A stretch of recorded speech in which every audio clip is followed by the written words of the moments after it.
السلام علیکم۔ ایک سچی اور دل کو چھو لینے والی اسلامی کہانی پیش کرتا ہوں جو حقیقت پر مبنی ہے اور جسے بار بار سننے کو دل چاہے۔ خلافت فاروقی کا زمانہ تھا۔ حضرت عمر بن خطاب رضی اللہ تعالیٰ عنہ رات کے وقت اکثر گشت کرتے تاکہ کسی محتاج یا پریشان حال کی خبر لے سکیں۔ ایک رات آپ رضی اللہ تعالیٰ عنہ مدینہ کی گلیوں میں جا رہے تھے کہ ایک جھونپڑی سے بچوں کے رونے کی آواز آئی۔ قریب جا کر دیکھا تو ایک ماں چولہے پر ہانڈی رکھے بیٹھی تھی اور بچے بار بار بھوک سے بلک رہے تھے۔ حضرت عمر رضی اللہ تعالیٰ عنہ نے دروازے پر جا کر کہا، اے اللہ کی بندی، یہ بچے کیوں رو رہے ہیں؟ عورت نے کہا، امیر المومنین، یہ بھوک سے بلک رہے ہیں۔ میں نے چولہے پر پانی چڑھا دیا ہے تاکہ یہ سمجھے کہ کھانا پک رہا ہے اور شاید یہ سو جائے، لیکن میرے پاس ان کو کھلانے کے کچھ نہیں ہے۔ یہ سن کر حضرت عمر رضی اللہ تعالیٰ عنہ کی آنکھوں سے آنسو بہنے لگے۔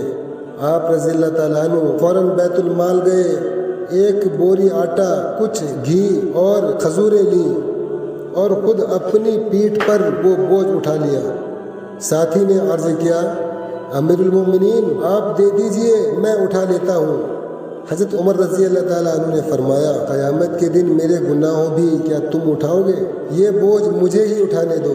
آپ رضی اللہ تعالیٰ عنہ وہ بوری خود اس جھونپڑی تک لے گئے، اپنی ہی دست سے آٹا گوندا، آگ جلائی، کھانا بنایا اور بچوں کے سامنے رکھا۔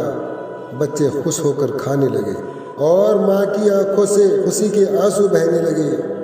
جب حضرت عمر رضی اللہ تعالیٰ عنہ واپس جا رہے تھے تو فرمایا، آج عمر سو نہیں سکتا جب تک یہ بچے آرام سے سو نہ جائے۔ یہ وہ حکمران تھے جو دنیا کے سب سے بڑے خلیفہ تھے، لیکن اپنی رعایا کے ایک بھوکے بچے کو بھی برداشت نہیں کرتے تھے۔ یہ کہانی ہمیں بتاتی ہے کہ اسلام میں حکمران سے لے کر عام انسان تک سب پر ذمہ داری ہے کہ ایک دوسرے کا خیال رکھیں۔ ایسی اسلامک مزید ویڈیو دیکھنے کے لیے ہمارا چینل سبسکرائب کریں اور ویڈیو کو لائک شیئر ضرور کریں۔ السلام علیکم ورحمۃ اللہ وبرکاتہ۔